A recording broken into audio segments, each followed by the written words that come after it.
Hello friends, आज हम HSSC के सभी एग्जाम्स के लिए जो है प्रैक्टिस सेट सोल्व करने वाले हैं। तो यहाँ पर हमारा जो फर्स्ट क्वेश्चन रहेगा, निम्नलिखित में से दक्षिण भारत की सबसे ऊंची चोटी कौन सी है? Highest peak in the south India. South India की हाईएस्ट पीक कौन सी है? तो वो आपकी रहेगी अन्नाईमुड़ी। अन्नाईमुड़ी जो है वो कहाँ पर है? ये जो है आपकी केरला में है। नीलगिरी जो पर्वत श्रृंखला है, नीलगिरी जो माउंटेन रेंज है, वहां पर रहेगी अन्नाईमुड़ी। और इसकी जो हाइट है वो 2695 मीटर रहेगी। ठीक है, कितनी रहेगी? 2695 मीटर रहेगी। अब इसके बाद देखिए, जो गुरु शिखर है वो आपका कहाँ पर रहेगा? अरावली में रहेगा। तो अरावली की सबसे ऊंची जो चोटी है अरावली रेंज की, वो कौन सी है? गुरु शिखर है। और उसकी हाइट कितनी है? 1722 मीटर। ठीक है, तो इसके बाद रहेगा आपका महेंद्रगिरी। यहाँ पर जो हम सभी ऑप्शंस को भी डिस्कस करने वाले हैं। महेंद्रगिरी जो है तमिलनाडु जिले में है, कन्याकुमारी के तिरुनेलवेली जो डिस्ट्रिक्ट है वहां पर है। और इसकी हाइट कितनी है? 1500 मीटर। ठीक है, तो यहाँ पर सबसे ऊंची चोटी दक्षिण भारत की कौन सी रहेगी? अन्नाईमुड़ी। गुरु शिखर कौन सा रेंज का सबसे ऊंचा जो बिंदु है या फिर ऊंची चोटी है? वो अरावली रेंज की है। और महेंद्रगिरी जो है वो तमिलनाडु जिले में है, तमिलनाडु में है। भारत के पश्चिमी तटीय मैदान के उत्तरी भाग को किस नाम से जाना जाता है? जो नॉर्थन पार्ट है उसमें जो वेस्टर्न कोस्टल प्लेन है उसको किस नाम से जाना जाता है? देखिए, जो हमारा साउथर्न इंडिया है उसको मैप में थोड़ा सा देख लेते हैं एक बार यहाँ से। ठीक है, तो ये यहाँ पर जो पूछा गया है वो कौन सा पूछा गया है? जो हमारा तटीय मैदान है, तटीय यानी कि कोस्टल जो रीजन है, वहां पर उत्तरी भाग को किस नाम से जाना जाता है? तो यहाँ से आपका जो है प्रायद्वीपीय भारत शुरू हो जाता है, पेनिनसुलर जो इंडिया है।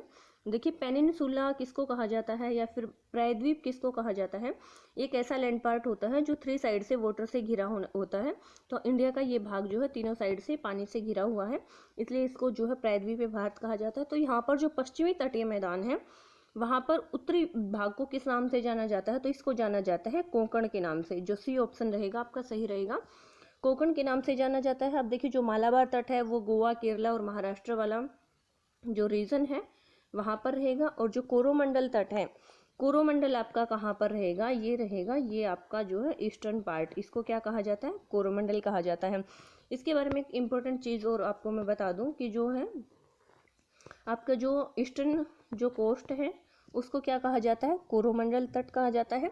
अब जो कोरोमंडल शब्द है वो तमिल भाषा से लिया गया है, जिसका मतलब क्या होता है? चोल मंडलम। जो चोल मंडलम था उससे मिलकर बना है, उसी को जो है ट्रांसफॉर्म कर दिया गया है कोरोमंडल में। अब देखिए, जो चोला मंडलम था जो कि तमिल भाषा का शब्द था, उसका मतलब क्या होता था? चोलों द्वारा शासित क्षेत्र, यानी कि चोल राजाओं ने यहाँ पर शासन किया था। तो उसी के नाम से इसका नाम बाद में क्या पड़ गया? कोरोमंडल तट।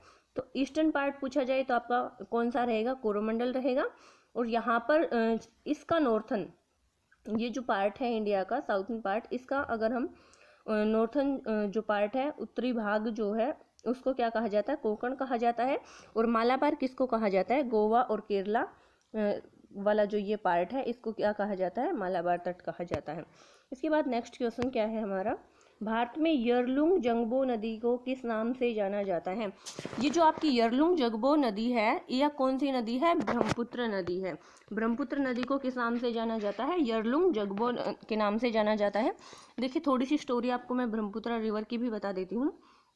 अगर हम इंडिया के मैप में देखें तो इंडिया का जो मैप है, यहाँ पे थोड़ी सी इसको ड्रॉ कर लेते हैं ताकि आपको आसानी से समझ में आ जाए। ठीक है, तो यहाँ पर जो ब्रह्मपुत्र रिवर है वो कहाँ से उसकी उत्पत्ति होती है? तो वो होती है मानसरोवर के पास, एक पुरंग जिला है।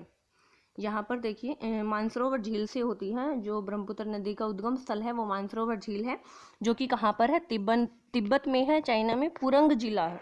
ठीक है, वहां से जो है आपकी ब्रह्मपुत्र रिवर निकलती है। जब यहाँ पर इसकी उत्पत्ति होती है ब्रह्मपुत्र रिवर की, तो यहाँ पर इसका जो नाम है वो क्या है? यरलुंग जंगबो, या इसको जो है सांगपो के नाम से भी जाना जाता है। उसके बाद जब ये चाइना में, तिब्बत में बहती हुई भारत में अरुणाचल प्रदेश से एंट्री करते, ये जो है यहाँ पर जो ईस्टर्न पार्ट है, ये कौन सा स्टेट है इंडिया का? अरुणाचल प्रदेश। तो जब ये अरुणाचल प्रदेश से इंडिया में एंट्री करती है तो इसको दिहांग के नाम से जाना जाता है। और जब ये असम में एंट्री करती है तो इसको ब्रह्मपुत्र के नाम से जाना जाता है।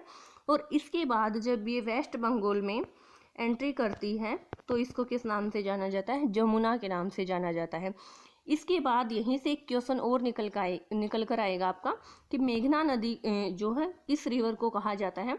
तो जब ये ब्रह्मपुत्र रिवर इधर से आने वाली गंगा नदी में मिल जाती है, ठीक है, तो उसकी जो ये शाखा है गंगा नदी में मिलने के बाद उसको किस नाम से जाना जाता है? मेघना नदी के नाम से जाना जाता है। और बाद में यहाँ पर जो है ये सुंदरबन का डेल्टा, जो कि बहुत फेमस डेल्टा है, उसका निर्माण करती हैं और उसके बाद बे ऑफ बंगाल में गिर जाती हैं। इसके बाद नेक्स्ट क्वेश्चन हमारा क्या रहेगा? देखिए यहाँ पर जो गंगा है वो इंडिया की सबसे लंबी नदी है, ठीक है। महानदी जो है उड़ीसा में रहेगी और इसका जो एक तरीके से उद्गम स्थल है वो क्या है? सिहावा पर्वत, जो कि रायपुर छत्तीसगढ़ में है महानदी का, ठीक है। और जो सिंधु नदी है उसका उद्गम कहाँ पर रहेगा? मानसरोवर के निकट सिनकाबाब जो है एक पर्वत चोटी है जहाँ से मानसरोवर के निकट एक जगह का नाम है सिनकाबाब, वहाँ से उद्गम होता है आपका सिंधु नदी का, इंडस जो रिवर रहेगी, ठीक है। और सिंधु नदी भारत के जो जम्मू कश्मीर है वहाँ से बहती हुई जो है पंजाब से के कुछ पार्ट्स को टच करती हुई कहाँ पर चली जाती है? आपके पाकिस्तान में चली जाती है। तो ये जो है चाइना और भारत और पाकिस्तान तीनों देशों में बहती है। सिंधु नदी जो है पाकिस्तान की सबसे बड़ी नदी भी है। और ब्रह्मपुत्र देखिए गंगा रिवर से बड़ी है, लेकिन हम इसको भारत की सबसे बड़ी नदी नहीं कह सकते, ये मैं पहले ही एक्सप्लेन कर चुकी हूँ, क्योंकि जो ब्रह्मपुत्र रिवर है उसका सिर्फ थोड़ा सा भाग ही जो भारत में बहता है, बाकी जो है तिब्बत में और जो है वेस्ट बंगाल में भी जो है इसके कुछ पार्ट्स हैं। इसके बाद जो नेक्स्ट क्वेश्चन रहेगा, निम्नलिखित में से तत्वतः कौन सी एक हिमालयी वनस्पति की जाति नहीं है? तो यहाँ पर देखिए कौन सी नहीं है, ये है मोहगिनी जो है वो हिमालय माउंटेन पर जो है नहीं पाए जाते। ये क्या है? साउथ अमेरिका का राष्ट्रीय वृक्ष है। ये एक तरीके का पर्णपाती वन है जो अपने पत्ते जो है गिरा देता है पतझड़ ऋतु में। इसके अलावा जूनिपर, सिल्वर फर और स्प्रूस जो है वो तीनों की तीनों क्या है? हिमालय पर्वत के ऊपर पाए जाने वाली वेजिटेशन है, वनस्पतियां हैं। निम्नलिखित में से कौन सी नदी घाटी गोंडवाना यूगिन कोयला के भंडार की दृष्टि से महत्वपूर्ण नहीं है? तो वो कौन सी नहीं है? दामोदर नदी घाटी। इसके अलावा जो सोन नदी घाटी है, महानदी है, गोदावरी नदी घाटी है, वो सारी की सारी क्या है? गोंडवाना यूगिन कोयला के भंडार की दृष्टि से महत्वपूर्ण है। इसके बाद नेक्स्ट क्वेश्चन क्या है? निम्नलिखित नगरों में से कौन दूरतम उत्तर में स्थित है? देखिए कौन कौन से नगर दे रखे हैं, उसमें से लोकेशन पूछ रखी है कि जो कौन सी सिटी है वो सबसे जो है फारेस्ट जो नॉर्थ है वहाँ पर लोकेटेड है, तो वो आपकी कौन सी रहेगी? रोम, ठीक है। कौन सी सिटी है? रोम। निम्नलिखित में से किस एक महाद्वीप में उसके संपूर्ण क्षेत्रफल में मैदानी भाग का प्रतिशत सर्वाधिक है? तो वो कौन सा है? यूरोप है। इसके बाद जो नेक्स्ट क्वेश्चन आपका है, निम्नलिखित में से कौन भारतीय संविधान के अंतर्गत सुमेलित नहीं है? तो यहाँ पर देखिए हमें देखना है कि कौन सा मैच नहीं करता है। जो ग्राम पंचायत है वो भाग 9 में है, हाँ ये बात सही है। जो हमारी ग्राम पंचायत का वर्णन मिलता है हमें वो संविधान के भाग 9 में मिलता है। नगर पालिकाओं का वर्णन भाग 9 के क में मिलता है और सहकारी समितियों का वर्णन जो है वो हमें भाग 9 के ख में मिलता है। ये तीनों के तीनों सही हैं। अधिकरण जो है वो भाग 10 में नहीं है। तो आपका राइट आंसर कौन सा रहेगा? डी रहेगा। देखिए यहाँ पर पूछ रखा है सुमेलित नहीं है, तो नहीं कौन सा है? अधिकरण भाग 10 में नहीं है। इसके बाद जो नेक्स्ट क्वेश्चन है, सर्वप्रथम संसदात्मक सरकार किस देश में आरंभ की गई थी? देखिए संसदात्मक का मतलब क्या है कि जहाँ पर संसद पाई जाती है। तो सबसे पहले ये कहाँ पर जो शुरू की गई थी? ग्रेट ब्रिटेन में की गई थी। Option A is the right option. तो ऑप्शन ए है हमारा राइट आंसर है। ग्रेट ब्रिटेन में सबसे पहले संसदात्मक जो सरकार है यानी कि संसद वहाँ पर होती है। पार्लियामेंट्री गवर्नमेंट की शुरुआत कहाँ से की गई थी? ग्रेट ब्रिटेन में, यूके यूनाइटेड किंगडम से की गई थी। यदि भारत के प्रधानमंत्री संसद के उच्च सदन के सदस्य हैं तो वो इनमें से कौन सा काम कर सकते हैं? तो कौन सा उनके लिए सही रहेगा? तो वो क्या कर सकते हैं? वो अविश्वास प्रस्ताव की स्थिति में अपने पक्ष में वोट नहीं दे सकते। ए ऑप्शन सही रहेगा। नेक्स्ट क्वेश्चन क्या है? भारतीय संसद में निम्नलिखित में से कौन शामिल है? तो देखिए जो भारतीय संसद है, हमारी पार्लियामेंट है, उसमें क्या क्या चीज़ें आती हैं? उसमें लोकसभा, राज्यसभा और आपका राष्ट्रपति आता है। तो यहाँ पर किस ऑप्शन में हम ये तीनों इकट्ठे मिलेंगे वो चेक कर लेते हैं। लोकसभा एवं राज्यसभा गलत है। लोकसभा के अध्यक्ष और लोकसभा ये भी नहीं आएगा। लोकसभा, राज्यसभा एवं प्रधानमंत्री नहीं आएगा। राष्ट्रपति एवं दोनों सदन, ये आंसर जो है सही रहेगा, क्योंकि हमारी जो संसद है उसमें लोकसभा, राज्यसभा और राष्ट्रपति तीनों आते हैं। संसद के अगर अंग पूछे जाएं तो ये तीनों ही रहेंगे, लोकसभा, राज्यसभा और राष्ट्रपति। मोहनजोदड़ो एवं हड़प्पा पुरातात्विक खुदाई के प्रभारी कौन थे? किनकी मौजूदगी में जो हड़प्पा है और मोहनजोदड़ो है उनकी खोज की गई थी? मोहनजोदड़ो और हड़प्पा सिंधु सभ्यता के प्राचीन नगर रहे हैं। हड़प्पा जो है वो सबसे प्राचीन है। तो इनमें से कौन थे जो जिन्होंने ये सर्वेक्षण करवाया था? तो वो कौन थे? Sir John Marshall. Right answer रहेगा बी। सर जॉन मार्शल जो है उन्होंने ये करवाया था, मोहनजोदड़ो और हड़प्पा की जो पुरातात्विक खुदाई थी उसके प्रभारी रहे हैं। अब देखिए क्लाइव के बारे में क्या इंपॉर्टेंट रहेगा। क्लाइव जो है उन्होंने भारत में ब्रिटिश साम्राज्य की नींव रखी थी, यानी कि सबसे पहले ब्रिटिश साम्राज्य को किसने स्टार्ट किया था? क्लाइव ने किया था। बंगाल का पहला जो गवर्नर जनरल होता था वो कौन होता था? लॉर्ड क्लाइव होता था। देखिए हम लॉर्ड शब्द का यूज़ अब नहीं करते हैं, जब अंग्रेजों के हम गुलाम होते थे उस टाइम पे जो है उनके लिए लॉर्ड शब्द का प्रयोग किया जाता था। अब 1817 से लेकर 1818 में क्या किया था इन्होंने, जो लॉर्ड क्लाइव थे, पश्चिमी राजपूत राज्यों के जो पॉलिटिकल गवर्नर एजेंट बनकर जो है ये भारत में आए थे। ठीक है, कौन बनकर आए थे? Colonel Tod. हमारे एक ऑप्शन को यहाँ पर डिस्कस कर रहे हैं। जो क्लाइव था वो किस लिए जो है इम्पोर्टेंट हो जाता है हमारे लिए, याद रखना, क्योंकि उन्होंने सबसे पहले भारत में ब्रिटिश साम्राज्य की स्थापना की थी। और कर्नल टोड जो थे उन्होंने क्या किया था, वो भारत के जो पश्चिमी राजपूत राज्य होते थे वहाँ पर पॉलिटिकल एजेंट बनकर आए थे। ठीक है, और जो लॉर्ड मकाले थे उन्होंने क्या किया था, उनका पूरा नाम क्या था? Thomas Babington Macaulay. मकाले जो थे उन्होंने द इंडियन पीनल कोड की जो पांडुलिपि थी वो तैयार की थी। किसके शासनकाल में डिमेकस भारत आया था? डिमेकस कार्ल मार्क्स को कहा जाता है। तो वो किसके टाइम पीरियड में आए थे? वो बिंदुसार के टाइम पीरियड में जो है भारत आए थे। बिंदुसार कौन थे? बिंदुसार जो है चंद्रगुप्त मौर्य का बेटा होता था। चंद्रगुप्त मौर्य ने सबसे पहले जो है मौर्य साम्राज्य की स्थापना की थी। अब मौर्य साम्राज्य के बारे में थोड़ा सा डिस्कस कर लेते हैं। मौर्य साम्राज्य जो मगध राज्य होता था, आज का बिहार और बंगाल जो है, जिसकी राजधानी पाटलिपुत्र होती थी। और जो मगध साम्राज्य था या फिर मौर्य साम्राज्य था उसकी स्थापना चंद्रगुप्त मौर्य ने की थी। और इसका साथ दिया था चाणक्य ने। चाणक्य को कौटिल्य के नाम से भी जाना जाता है और इनको क्या कहा जाता है? विष्णुगुप्त भी कहा जाता है। अब चाणक्य ने एक बुक लिखी थी, उस बुक का क्या नाम था? अर्थशास्त्र। अब देखिए नाम तो अर्थशास्त्र है, लेकिन इसमें वर्णन किन चीज़ों का मिलता है? राजनीति का मिलता है। जो भी पॉलिटिकल उनकी नीतियाँ होती थी, पॉलिसीज होती थी, तो राजनीति का वर्णन मिलता है। नाम क्या है इसका? अर्थशास्त्र। हमें कंफ्यूज नहीं होना है। ठीक है, और चंद्रगुप्त मौर्य जो है वो धनानंद को हराकर राजा बने थे। उन्होंने सेल्यूकस निकेटर से भी युद्ध किया था। और सेल्यूकस जो निकेटर थे वो कौन थे? सेल्यूकस निकेटर कौन थे? जो है वो उनका जो राजदूत होता था वो मैग्सनेज होता था। मैग्सनेज कहाँ का था? यूनान का था। सेल्यूकस निकेटर भी एक यूनानी होते थे। मैग्सनेज ने एक पुस्तक लिखी थी, उसका नाम क्या था? इंडिका होता था। ठीक है, और सेल्यूकस जो है वो सिकंदर का सेनापति था। सिकंदर महान को सभी जानते हैं। तो सेल्यूकस कौन था? सिकंदर का जो है एक तरीके से उसका सेनापति होता था। इसके बाद कनिष्क जो थे उन्होंने कुषाण राजवंश से बिलोंग करते थे। उनकी राजधानी गंधार होती थी और उन्होंने 78 ईस्वी पूर्व से 44 ईस्वी पूर्व तक जो है शासन किया था कनिष्क ने। अशोक जो है, अशोक भी जो है मौर्य साम्राज्य के महान शासक होते थे। और जो है बिंदुसार कौन होते थे? चंद्रगुप्त मौर्य के पिता होते थे। हमने ये जो है डिस्कस कर लिया। तो इसका राइट आंसर क्या था? बिंदुसार था। किसके शासनकाल में डिमेकस भारत आया था? तो वो बिंदुसार के शासनकाल में भारत आए थे। निम्नलिखित में से किसने गुलरुखी उपनाम से अपनी कविताओं की रचना की है? तो गुलरुखी उपनाम से सिकंदर लोधी ने अपनी जो है रचनाओं को जो है कविताओं की रचना की है। किसने की है? सिकंदर लोधी ने की है। फरीद देखिए जो है शेरशाह सूरी का बचपन का नाम होता था।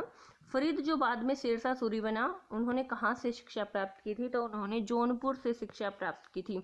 अब फरीद जो थे उन्होंने जो है बहुत ही अपने जीवन में बड़े, जब वो शासक बन गए थे तो उस टाइम पे बहुत जो काम किए थे इंडिया में। जैसे कि उन्होंने जीटी रोड बनवाया था, ग्रैंड ट्रंक रोड जिसको कहा जाता है। और जीटी रोड के अलावा उन्होंने भारत में जो है कोस मीनारों की का जो है निर्माण करवाया था।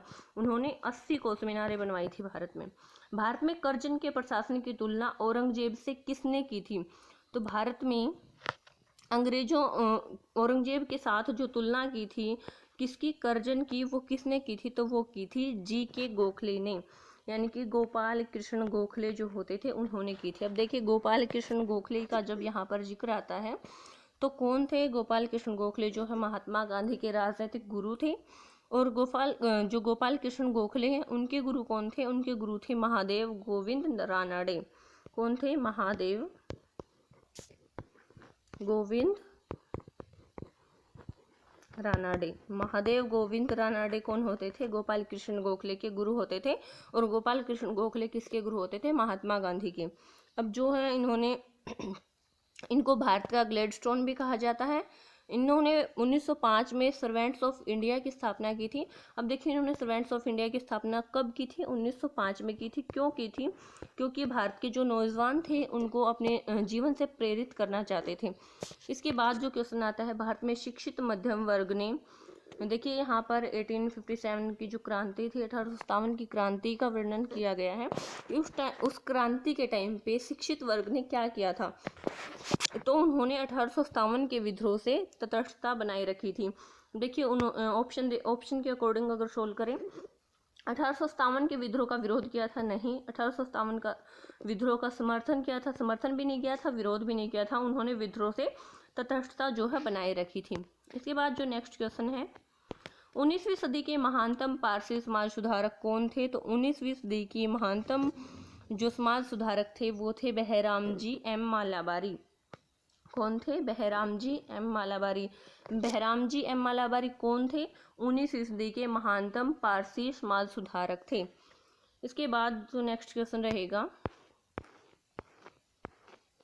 निम्नलिखित में से एक राजकोषीय नीति का भाग है। तो राजकोषीय नीति का भाग यहाँ पर कर नीति है। विदेशी मुद्रा जिसमें त्वरित प्रवास की प्रवृत्ति होती है वो क्या कहलाती है? तो वो गर्म मुद्रा कहलाती है। हरियाणा में नवीनतम पद्धति से बनाया गया पहला शहर कौन सा था? करनाल था। यहाँ से जो आपकी है हरियाणा जी के स्टार्ट होती है, इससे पहले इंडिया जी की हम पढ़ रहे थे। सूरदास किस मुगल शासक के समकालीन थे? तो सूरदास किस मुगल शासक के समकालीन थे? अकबर के समकालीन थे। पंडित श्रीराम शर्मा का संबंध कहाँ से रहेगा? झज्जर से रहेगा। हरियाणा में प्रशासनिक सुधार के लिए कौन सी संस्थान जो है बनाए गए थे? तो ये बनाया गया था Haryana governance reform authority. Option जो है C, Haryana governance reforms authority. Haryana के 4 मंडलों में से 22 जिलों में विभाजित किया गया है। कौन सा जोड़ा सही है? देखिए जब हरियाणा बना था 1 नवंबर 1966 को, तो उस टाइम पे इंडिया में टोटल जिले जो होते थे उसकी मैं एक ट्रिक आपको यहाँ पर बताने वाली हूँ। घर जेके में,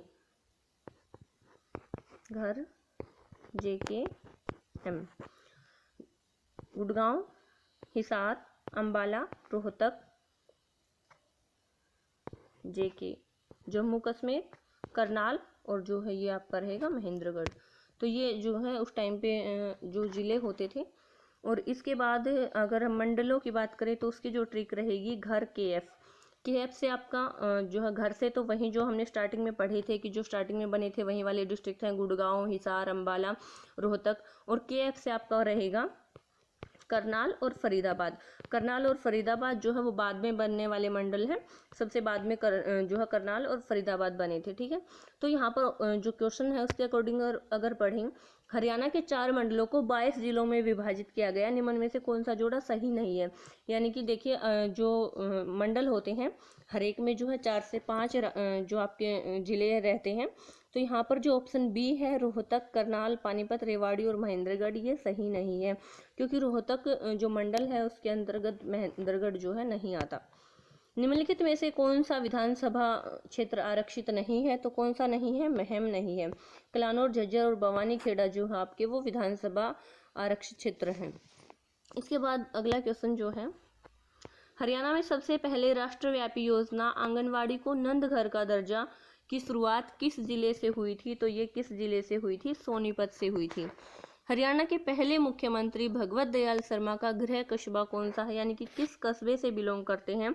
तो वो बेरी से बिलोंग करते हैं, जो कि झज्जर में रहेगा। 2014 के लोकसभा चुनाव में भारतीय जनता पार्टी ने कितनी सीटें जीती थी? तो इन्होंने जो है 7 सीटें जीती थी। अब देखिए जो टोटल सीटें हैं वो कितनी हैं, 15 हैं लोकसभा, और जो राज्यसभा है दोनों की मिलाकर 15 हैं। लोकसभा की 10 है और राज्यसभा की 5 है। तो राज्यसभा की पूछी जाए तो आपकी 5 रहेंगी, लोकसभा की 10, टोटल जो है 15 है।